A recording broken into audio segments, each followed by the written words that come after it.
ক্রিয়াপদ কাকে বলে? যে পদের দ্বারা কোনো কাজ করা, হওয়া, ঘটনা বা অবস্থা বোঝায় তাকে ক্রিয়াপদ বা ক্রিয়া বলে। সহজ কথায় বাক্যে যা কিছু করা বা হওয়ার কথা বলে সেটাই ক্রিয়াপদ।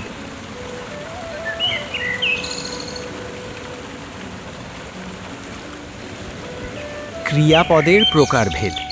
বাংলা ব্যাকরণে ক্রিয়াপদকে বিভিন্ন দিক থেকে ভাগ করা হয়। ১. ভাব প্রকাশের পূর্ণতার দিক থেকে বা অর্থের দিক থেকে। সমাপিকা ক্রিয়া, যে ক্রিয়াপদ দিয়ে বাক্যের অর্থ পুরোপুরি প্রকাশ পায়। উদাহরণ, ক্লাস শুরু হয়েছে বা সে গেল। অসমাপিকা ক্রিয়া, যে ক্রিয়াপদ দিয়ে অর্থ পুরোপুরি প্রকাশ পায় না, আরেকটি সমাপিকা ক্রিয়ার প্রয়োজন হয়। উদাহরণ, খেয়ে চলে গেল। খেয়ে বোঝায় অসমাপিকা। কর্মগ্রহণের ক্ষমতার দিক থেকে। সকর্মক্রিয়া, যে ক্রিয়ার কর্ম থাকে। উদাহরণ, সে বই পড়ে। বই বোঝায় কর্ম। অকর্মক্রিয়া, যে ক্রিয়ার কর্ম থাকে না। উদাহরণ, সে হাসে বা পাখি উড়ে। দ্বিকর্মক্রিয়া, যে ক্রিয়ায় দুটি কর্ম থাকে। উদাহরণ, সে আমাকে বই দিল। ৩. গঠন বা উৎসের দিক থেকে। মৌলিক বা সিদ্ধ ধাতুজ ক্রিয়া, সরাসরি ধাতু থেকে গঠিত।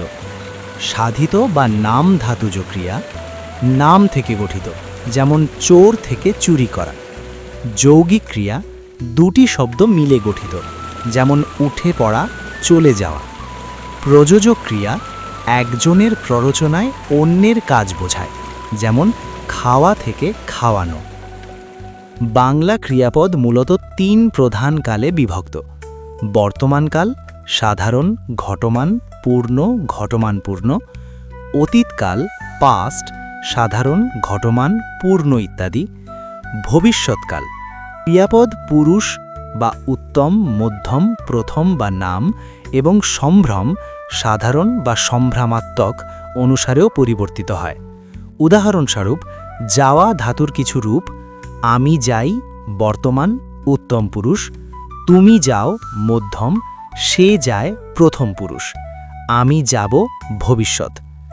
বাংলা ক্রিয়াপদ মূলত নিয়মিত এবং খুব কম ব্যতিক্রম আছে।